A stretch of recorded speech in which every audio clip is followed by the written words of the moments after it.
around, giving you glimpses of where you're going. The sounds from Brian have stopped. Now it's just the mechanical gibberish that seems to be growing in pitch and speed. But you don't look back. You don't need to see that. The otter is already broken enough. Soon you're crawling through the exit, and the cacophony behind you is immediately muted. It becomes more and more faint until it almost disappears as you come out the other side. Once you're free, you stand up in the comparatively fresh, cool air. The main tunnel. You remember this place. You also know the tunnels like the back of your hand. It's pitch black, but you feel along the walls you should be able to find your way out. You head to the right, down towards the end of the main tunnel, with your right hand dragging along the wall. Then when you feel an opening with your hand, you take a left, then another right. Finally a right that takes you out the back exit. Nick had drilled the direction in your head far too many times for you to. Red eyes appear at the end of the tunnel. At the end of the last stretch, you freeze and observe. Things in the mind can hurt you far worse than things outside. Brian had just experienced that, but you're not sure. Is this one of the otter's demons, or... No. No, it's something else. Something you're not quite seeing correctly. A friend. The lizard. He's walked. Jace! I slumped to my knees, shaking uncontrollably as Flynn shines a light down on me. Come on, let's go. Flynn yanks me to my feet, and the next thing I know, I'm stumbling after him, out of the mine, and out of what I'm now completely convinced is hell. I sit in the passenger seat of Flynn's truck, feeling numb. I chose to stare out the window, watching the desert rush by as Flynn tries to ask me questions. Where's the bear? I shake my head. Is he still in the mine? I think so. What happened? Well, I was possessed by the spirit of a gold mining cat prostitute, and then he used the magic knowledge of the badger. I don't know. It feels strange being back out here. While everything is definitely fucked up and strange out here in Echo, at least it makes sense. The mine is completely different. It's... chaos. That's the word. Chaos. Control! I'm Shadow the Chase. Shadow the Otter. We have the Chaos Wizard. Oh shit, Sorgothrax is back! I think it would have to be the Chaos Bracelet. Because everything's based along the bracelet that Leo has. Oh, dude. D&D game. The Bracelet of Jealousy. You just become insanely jealous. Mm-hmm. What? What gives you like plus 10 strength? Then the Chaos Wizards come back and they destroy the universe again. Go for it, Chase. Oh, okay. How did you find me? A very legit question. Joe. Yeah? I look back at Flynn and see he's staring at me closely, barely keeping an eye on the road. I went to Leo's house. Found all you guys there. Except you, of course. Just waiting? I don't know how to feel about the idea of all my friends just sitting around while a serial killer had me kidnapped. Of course, none of us really knew Brian was a serial killer. Well, a lot was going on. Kudzu, that raccoon, is the one that told me you were missing. Leo, on the other hand, said you were fine, that he saw you around the house. Okay, shouldn't Flynn know Kudzu because they both work at City Hall? Yeah, probably. Actually, yeah. Oh well. Maybe he only Oh, well. says that raccoon, so he's kind of like can clarify. But because I don't know if.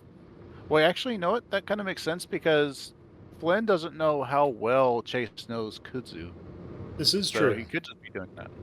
So Yeah, he's true. just assuming He- that that Chase doesn't know who Kudzu is.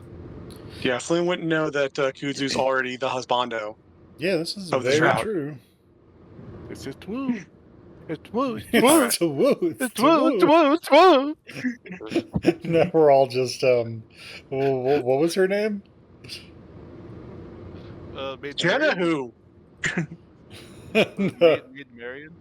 no. It I was think I'm- it was the German prostitute from Blazing Saddles. Oh, dancer. Yeah, her.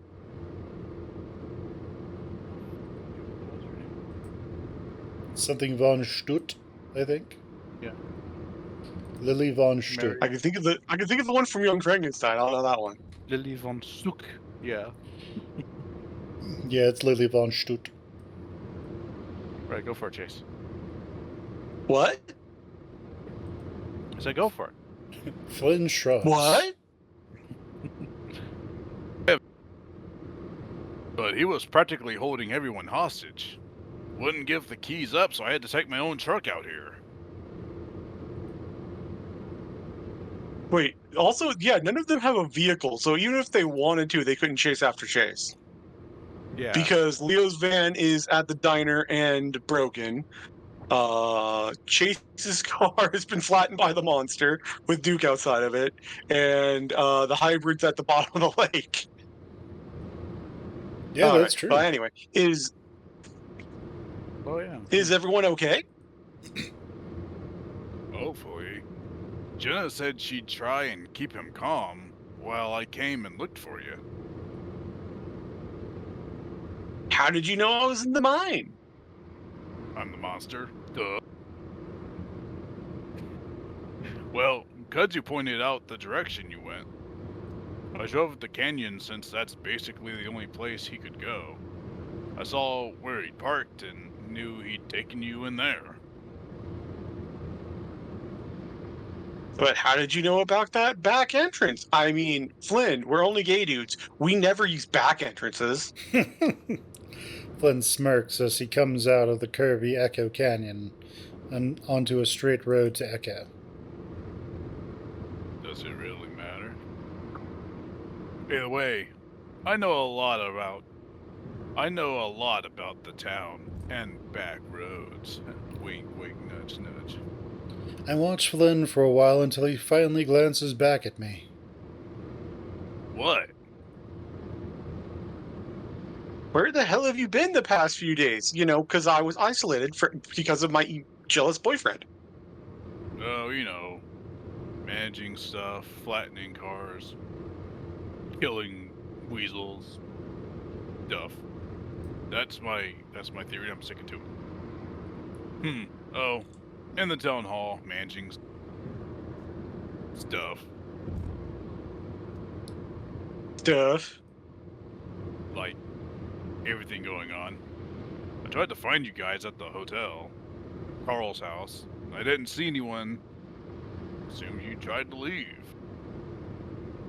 That answer is far from satisfactory, but I have no energy to dig deeper. So are we going back? Or are we just gonna, like, you know, Thelma and Louise this and just drive off into the sunset on our own? Or into the canyon? All the above. Yep. Then what? Well, they were saying something about a train, so I assume we try to get out that way. Sounds like you already found out you can't drive out. Also, shouldn't I know about this train since I work at City Hall? Yeah. And also, out of character, yes, you should, Flynn. If anybody in the group would know that they're doing a weird train moving in the middle of the night at like 5 p.m. at completely random times. It would be you and the mayor, yes. Who actually work in City Hall. Uh-huh. That's if it's an actually scheduled train. It might not be. Just wait. You We'll find out. will find out. We turn onto the road to Leo's house, and as I watch the house draw close, I can't help the growing sense of dread in the pit of my stomach. As soon as we step through the doorway, I'm engulfed in a combination of beige, gray, black, and white fur as I'm surrounded by my friends. Jenna, Carl, and Kudzu are all talking at once, asking me how I am, what happened, if I'm okay. Flynn puts up his hands. Guys, let him breathe. I don't think he's up for talking too much. Jenna and Carl step back, but Kudzu doesn't. He's got a hand on my shoulder, gripping it like he doesn't think I'm real. Hey, I'm sorry. I should have been more careful. I should have let you piss on my fucking carpet instead, or something. It takes me a second to realize what he's talking about, the thing that got me into Brian's trap in the first place. It makes me laugh a bit at how earnest Kudzu looks compared to what just came out of his mouth. I also realize that I want to hug him really, really badly, so I do. I feel the raccoon stiffen up for a moment, then hug back. It feels so fucking good to be in the arms of someone I trust, and it seems to break through the numbness that I'm feeling, at least for a little bit. Carl seems to take that as an invitation to hug as well, and Jenna joins in. I don't mind, and I wish I could stay like this forever. Actually, I wish this all hadn't happened in the first place. It comes to an end eventually, and Kudzu is the last to draw back. I'm about to ask where TJ is when I see Leo. The wolf stands at the entrance of the hallway, his eyes on me and Kudzu. He's got a pillow in one paw, and his shirt is hitched up over his stomach a bit. Like he just pulled it on. What are you doing? The room goes quiet and the mood in the room immediately changes. Carl, Jenna, and Kudzu all look weary. No one says anything. I clear my throat. I'm back. Brian took me to Leo frowns. Buck? No, you were in my room and asked for a pillow. We were... Leo's glare turns on Kudzu. Have they been telling you to say this?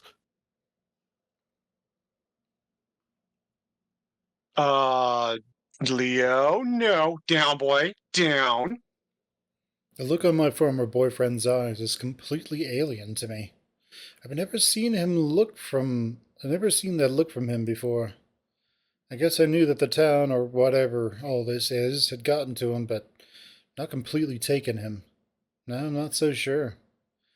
Kudzu stands next to me, his shoulder in front of mine. Leo eyes him again before turning back to me. Yes, come here. I don't move. The room is completely silent. Chase, I said come here. Come, boy. Leo, what the hell? Leo ignores Flynn, his steely eyes upon mine. The feeling of coming to a safe place is completely gone now. Echo has seeped into every part of my life, it seems. But I don't move, neither does Kudzu. Leo doesn't seem to know what to do. His face transforms from anger to confusion. Ula, you were just in the bedroom with me, telling me... Leo trails off. I was in the mine, Leo, with Brian, and he was putting the moves on me, and you were just like not even there. Leo stares. The silence drags on until a soft clicking comes from the kitchen. Everyone looks as TJ emerges, staring at us all with sad, lost eyes. TJ, what is it? This. Go ahead, TJ. See, what was Leo doing with TJ back there when he was thinking he's Chase? Did he deflower TJ? That's He's why like, he's one twink's so as good as another. a hole is All a right. hole, as some people have told me. Well, he's close enough to Tula. All right. Uh, there's another train coming. Oh, good. Thank you for watching, TJ. I'm not sure if Jenna is relieved because our ride out is coming, or if it's because it can distract us from the whole Leo situation. We all move at once, squeezing past Leo out to the backyard. He watches me pass him, dumbfounded. TJ's right. In the distance, I can see the lights on the train slowly winding its way towards us. At this point, dawn is just breaking. Somehow, it's only been one night, even though it feels like it's been several weeks. All right. For whatever reason, that train is being pretty. We should be able to hop in.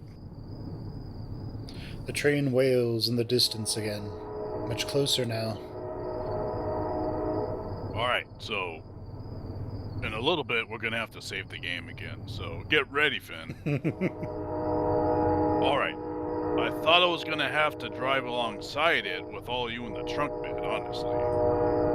The train does seem to be moving pretty slow, but as it gets closer, I realize it's not exactly going to be a jog to run alongside it. I might be able to catch it at a full sprint. All right. Here's what we're gonna do. I get on first, along with Kudzu, and we're going to pull the rest of you on, all right? Carl fidgets nervously.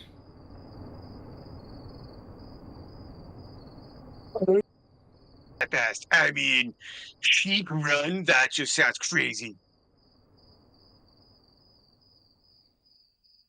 You will. Now. I feel a paw land on my shoulder and turn around. It's Leo.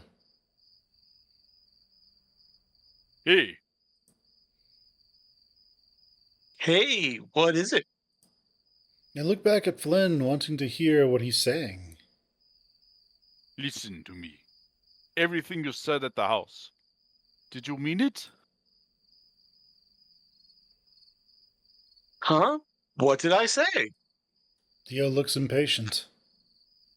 What you said about loving me, wanting to be with me forever. You meant that, right? Oh no, those were all lies. God damn it.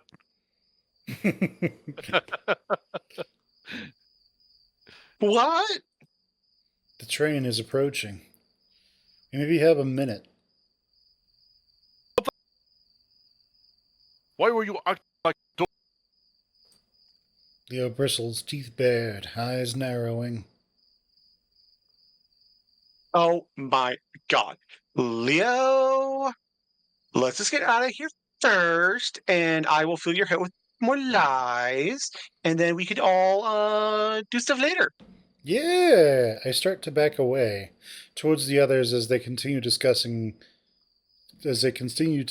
jumping on the train.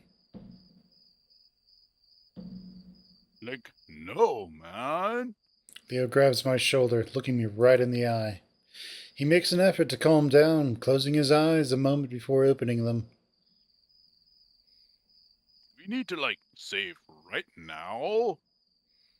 I'm gonna save. Do, do, do, do, do, do. Alright, Leo, go for it. Then tell me now. Are you gonna stay with me when this is all over, or are we like done, man? We could talk about this when we get on the train. I will just delay and gaslight you and just gatekeep this whole conversation. No, I wouldn't have known before.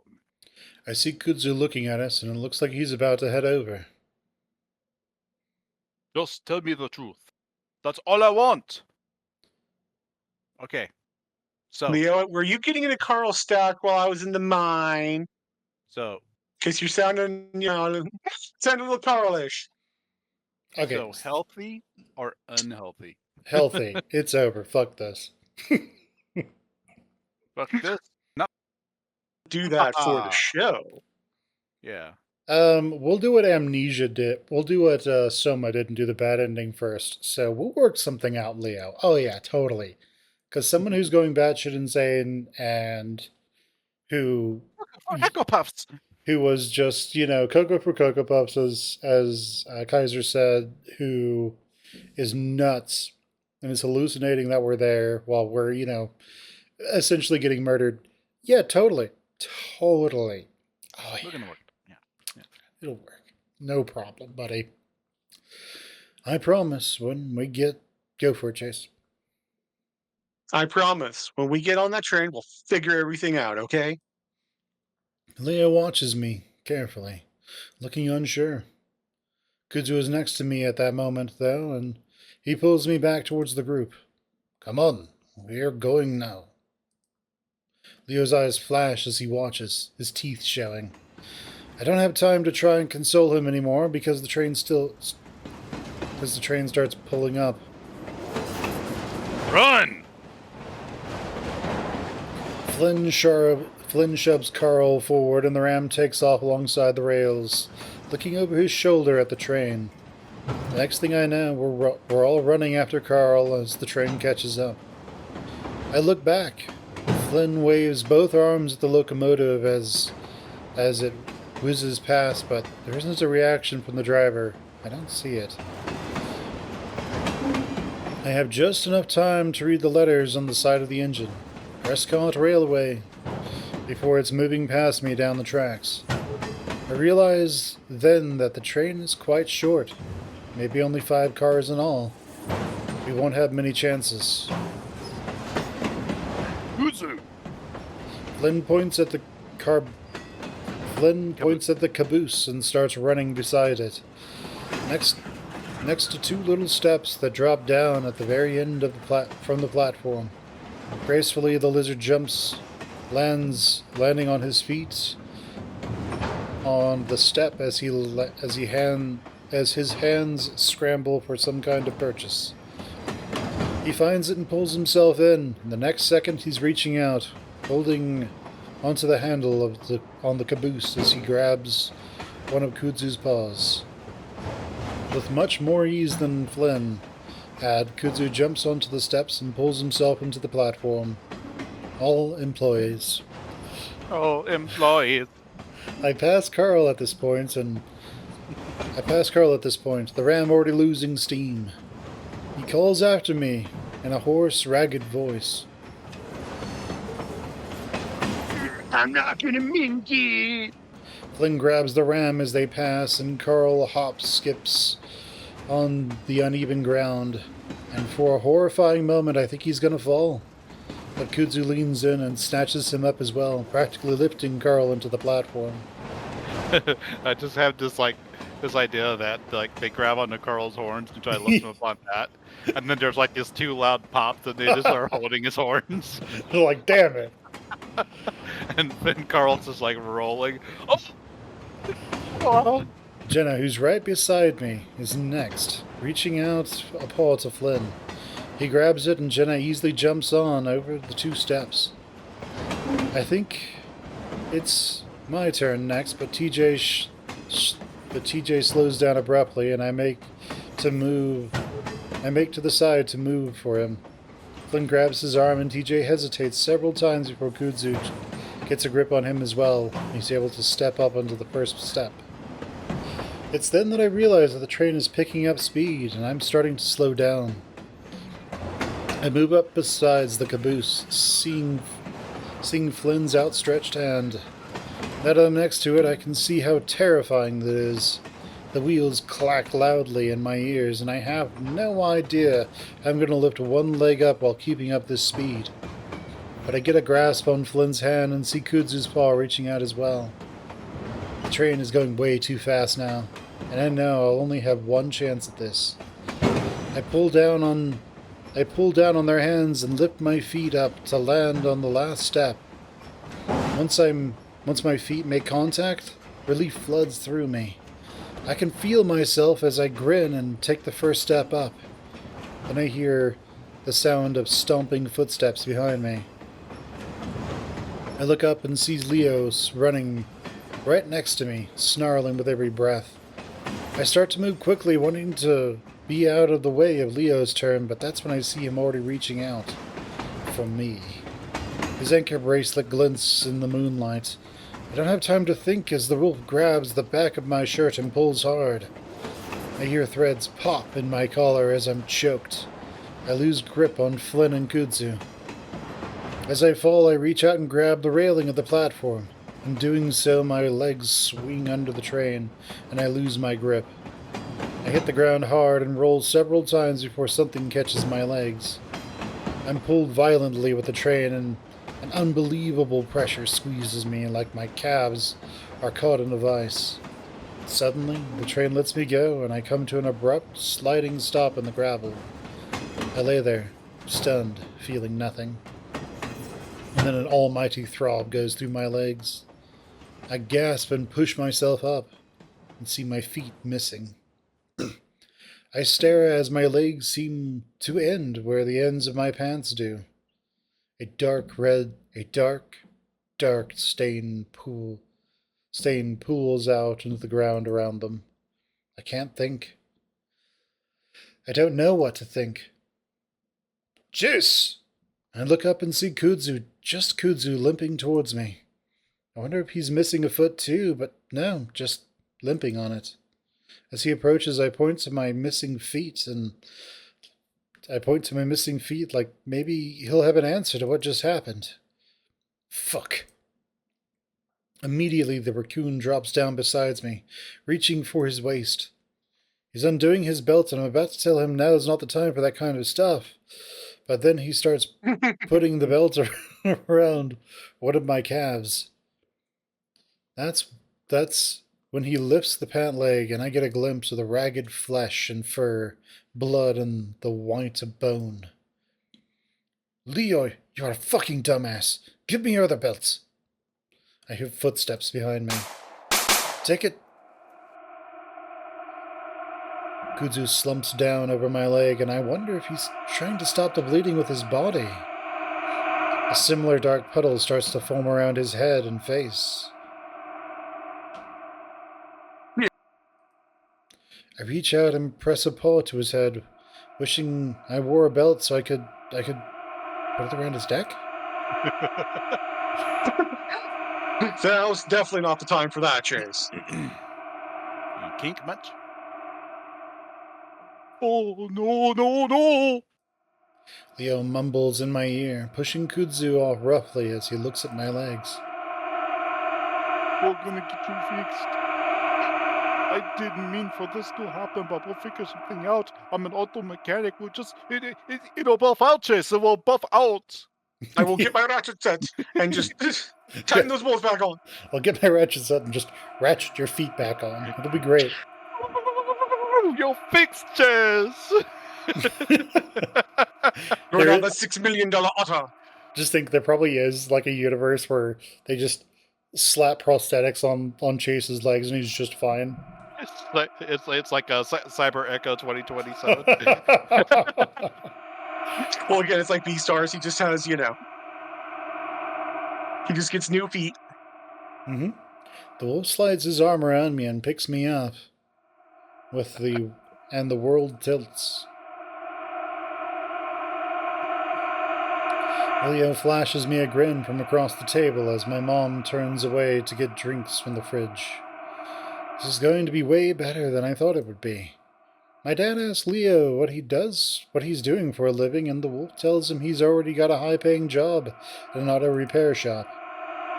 At the same time, he's playing footsies with me under the table. My legs are throbbing regularly now, and not even really hurting. I squint against the bright light of the bathroom as Leo flips it on. He turns on the bathtub. Oh, yeah, this is definitely a fantastic idea. Just put someone who's exsanguinating in water. Yeah, this will work out great. Warm water to Yeah, really yeah. keep that blood flowing. Mm-hmm. He turns to the bathroom and I see a bright streak of red on the wall after he does. Then he lays me down in the tub and starts to wrap stuff around my legs. It does start to hurt then, and I groan. Don't worry, it's fine. This is gonna fix you up completely. The end of the bathtub is completely red. I lay my head on Leo's chest as he taps away texts on his phone. I love days like this. We have the whole afternoon free and we choose to do nothing. It's peaceful and quiet. I love the way the late afternoon sun pours through the window and warms my fur, while at the same time being cooled by the fan. I realized then that I want to spend the rest of my life with this wolf. Don't worry, you will. Leo nuzzles my neck and head fur, mumbling into my ear, but I can't really understand him.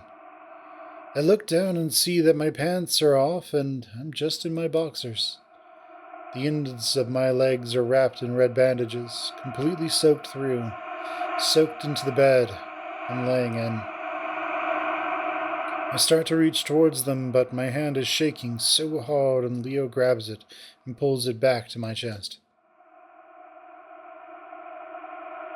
I'm really cold. Blood loss will do that to you.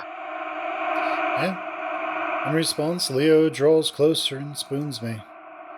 Early morning light is pouring through the window, and I think I can hear sirens. Leo muzzles my ear again, and I try to pull away, but he holds me tight. Like you said, we're gonna work something out.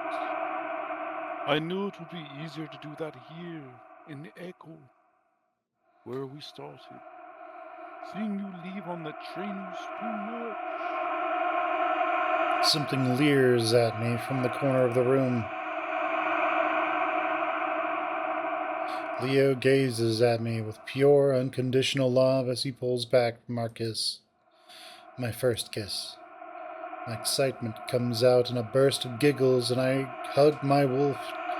I hug my wolf to my body, feeling his soft warmth against me. The wolf hugs back, and we stay like that for a long time. I don't even mind that it's in this run-down train yard in the middle of a hot desert. I'm in love with him. He holds me tight. The throbbing in my legs has stopped. I'm not cold anymore either, just empty. That creature stares at me from the corner, red and grotesque. I stare back as my vision slowly fades. I don't feel anything anymore.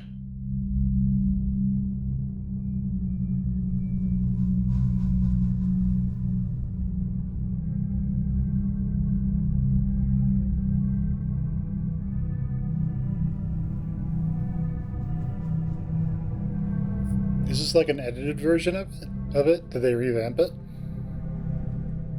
Or is there more? What do you mean? Or is there more after the credits? Nope. No, he just died. Yeah, he just dies.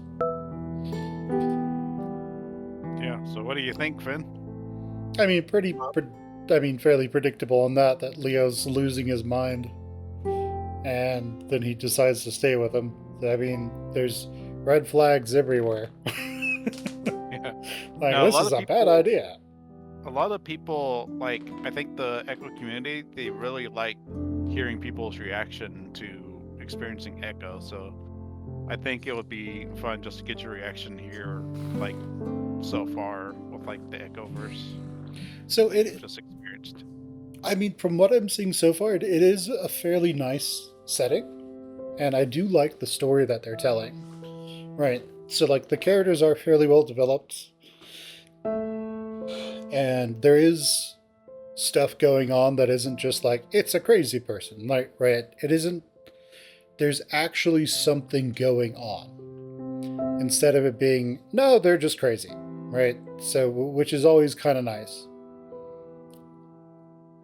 So, yeah, I mean, I do like the writing, I do like the characters. This is one of their earlier ones, right? Yes. It kind of shows a little bit, like with some of the writing. Because some of the, well, I mean, one, there's occasionally typos and stuff somewhere in places, but also the writing doesn't flow as well as it could. But, you know, we're starting to get into like writerly technical crap that most people won't care about. No. What kind of things were you thinking of?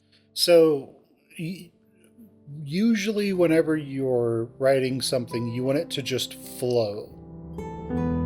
And if you have a lot of repetition, that repetition tends to interrupt things. And it also tends to, if it's done to an extreme, it makes your readers or game players just feel like idiots.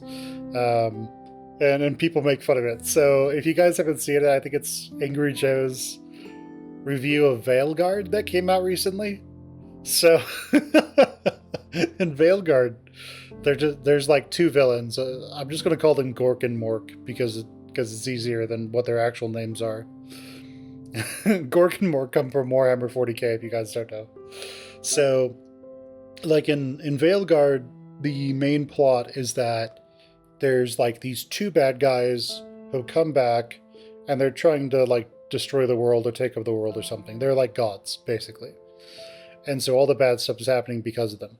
So there's this scene early on in the game where they're talking about these two bad guys.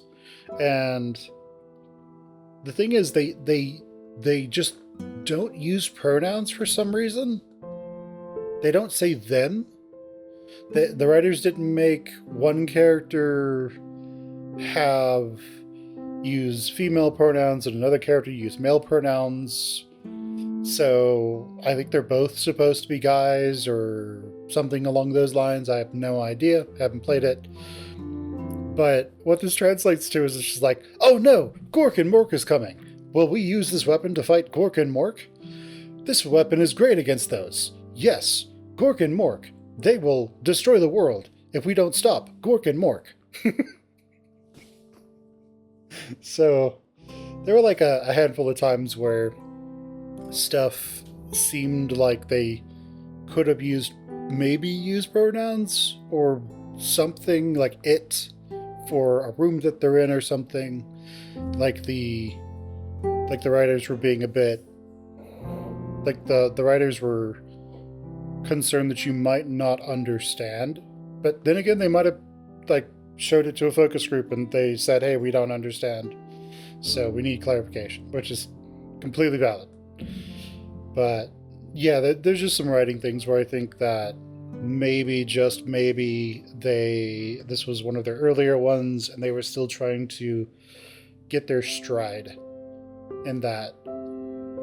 I did like how when there's weird spooky stuff going on, like a voice inside Chase's head talking to him, they used a completely different font that you haven't seen before. That's good to do because it silos all of that and tells you something strange is going on. And really, that's the benefit of visual novels over just like a book. Because of visual novels, you can get away with changing fonts, with making things look different, with using sound cues, and it works pretty well. Yeah, it works pretty well. I am like curious as to why they haven't tried to monetize this stuff. It's all Patreon. Yeah, they have a Patreon, but yeah. At least they do now. They might not have back in the beginning. But yeah, I mean, everything works fine. The characters kind of work. We obviously, with the character we've seen mostly is just Leo and Kudzu. Jenna comes back in the very end. Yeah, clearly we need more Carl. More Carl everywhere. Mm-hmm. Totes. Yeah, the writing's pretty good. The universe is set up pretty well. I am curious as to whether the flying saucers were actually flying saucers that he saw, or if he was just hallucinating. Because I am aware that this is in the greater Ad Astra universe, though I don't know really anything about it. That's more of a me thing. Oh, okay. Okay, so he's just literally just hallucinating.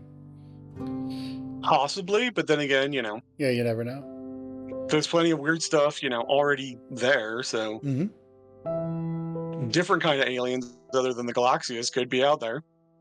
Yeah, that's true.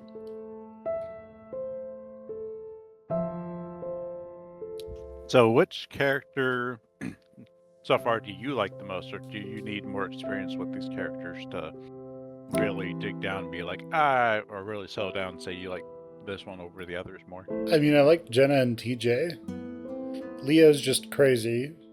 Flynn is. I kind of like Jenna, TJ, and Flynn for their own reasons. Carl's just a fat stoner. He probably has more depth, but he just seems to.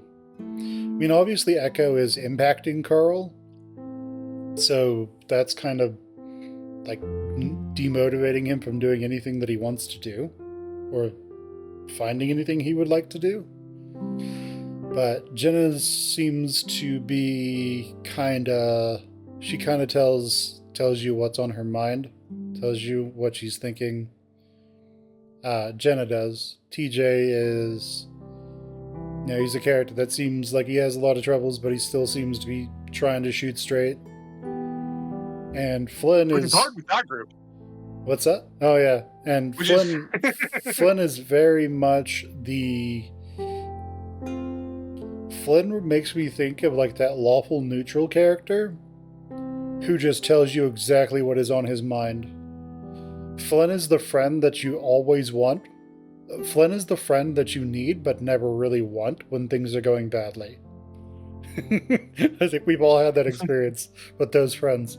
It's like, it's the friend who just tells you that something is absolutely stupid and nonsensical, so stop doing it and go do something else. Flynn is the friend who's just like, what are you doing? Why are you wasting your time with this bullshit? Go get your life together and go do things. Go do this. Why did you decide to do that thing? That obviously doesn't make any sense. Go do this thing that does make sense, right? He's the one. You find out. Oh, sorry. He's the one who holds you accountable for your bullshit. Like, everybody needs someone like that. You will literally, when you go into almost any business, a high-end business, corporations and such, you will always have that one person there who is not in like the C-class, the CEOs, CFOs. You always have that one person who is not who is not a C-class executive, but tells them exactly what is on his mind and what he thinks of their decisions, and they actually listen to this person. Sometimes that's their lead attorney or something. Maybe it's somebody, because the head attorney in a major corporation is effectively a C-class executive. He sits in on their meetings and everything. But you'll have that person, and they all listen to him because it's just like, that's the person who is honest with them. He or she knows, he, she, they know that their position, their job is not at risk for telling the CEO that this was a dumb fucking decision. They know it. I doubt Elon Musk has one of those. No, I doubt that as well. Which is why Elon Musk does all kinds of things, and some of them work out really, really well, other things don't. But also, Elon can just, I mean, he comes from a family of billionaires, right? So he could just literally drop billions of dollars into anything and make it successful. Yeah, that's why he was able to. That's why he's able to take like long periods of time off from work to go play Path of Exile 2. I don't think he actually And plays he's so Path of good at Exile. I don't think he actually plays the game though. He's so very good at it. Or have you not been keeping up with the drama on Until that? he actually plays it in front of you, then he's not very good. Yeah, It's kind of like the League of Extraordinary Gentlemen, where it's got like that one guy who's invisible, but only when he's naked and no one's looking at him. honestly, No, that's Mystery Men. So Mystery Man, that's what I was thinking. I know that there is some drama with Elon and that kind of stuff. He doesn't make sense. Like his Elden Ring build is complete nonsense. But like, yeah, I remember seeing some drama on that, but I don't really catch up with drama because I don't care. But I think Okay, people Flynn. were saying that Elon was basically just having somebody else play Path of Exile for him, Path of Exile 2 for him, and then he'd come in and play and be terrible. And you have somebody else, come in and do stuff off stream, basically. But yeah, I mean, there are some things that are really nice that I do like about Echo. The setting, the characters. It is definitely telling a story that will require multiple points of view to actually get through, which is why there were multiple routes you can do. But no, there's no but about it, right? You're telling a story that has multiple paths that all sort of intersect and build on top of each other. And you can choose your own adventure, which is literally what visual novels are good at. So the choose your own adventure books that me and Tats had as a kid, and Kaiser as well, like Goosebumps and stuff. Goosebumps, let's go. Like literally, visual novels replaced those. It was in the 90s in Japan, and then it sort of just spread out from there. I do like that the game does have good pacing. So you do typically have points of everything's fine and slowing down, and then stuff goes horribly wrong, and then stuff goes going nicely and slowly again. So there are those things. Yeah. I don't like that Chase is such a wet noodle, I guess. He's just so useless. Would he be considered hot garbage, or is that reserved for something else? I mean, hot garbage is more of like a bad character, like flat out bad character. A wet noodle is more of just somebody who doesn't do anything. But, if you're going to have something where the player is doing things or making choices, then you do want that. But there's also something else that comes up. In comics and manga, this is called the page turn. In visual novels, this is where there's something there, but then you have to make a choice to go to the next frame to see it, and it's like right in your face. I would have really liked in the cave when Chase is with Brian at his killing grounds, when that monster showed up, if that was actually an image or a background or some sort of animatic. Yeah, that'd be sick as fuck, right? It would only be there for literally one moment until you clicked off of it, but it'd be really cool. I remember there was this web manga, I guess what we call it, a webcomic, where I think it was about some Japanese monster that walked around and would kill and eat people or something, like eat their souls or something. But you had to scroll down the page to keep reading. And so it was like the protagonist, the viewpoint character, is walking behind this lady. When he starts to get close, she starts turning around slowly, starts turning her head. And then at a certain point, it just shoots down the page and she just rushes straight up to the viewpoint. It's a jump scare. Right? And I think that could have worked.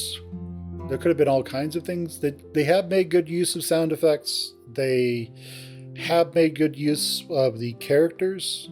So it isn't a... what is that horror visual novel that was then When They Cry, I think it is?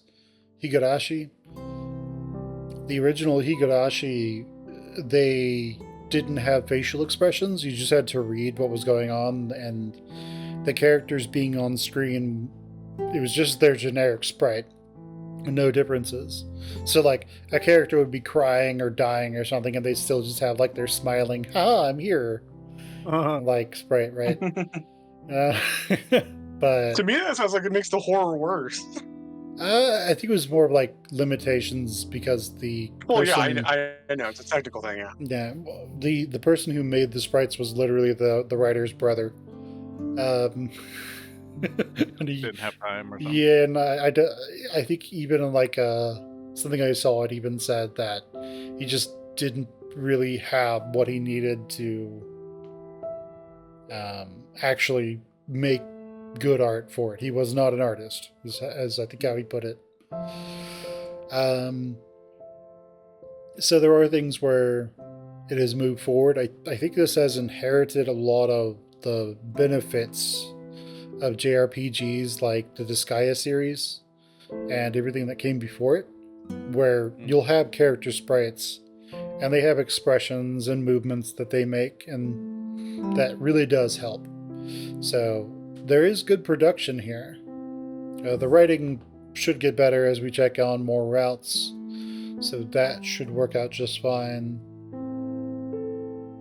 There are, I don't think I really, I don't think there are any pacing issues that really stand out to me. Where you're just wondering, like, what the hell's going on, you know? I don't really remember any of those, so that's good. But yeah, overall, it's pretty good. I would recommend that people check out this series. Awesome. Yeah.